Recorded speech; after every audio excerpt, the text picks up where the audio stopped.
Okay, this is what I just got done. I was pouring the rail. As you can see, she's nice and straight now. All the way down like that.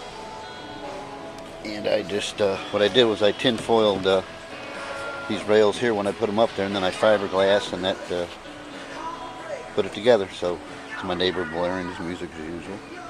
But he plays good music, so that's what we're doing today. We just got done taking that top rail off, and like I said, I got to trim that up a little bit in a few places, but overall looks real good. Should be lined up with the other one. So that's it for this video. Say goodnight, Mel. Good night, Mel.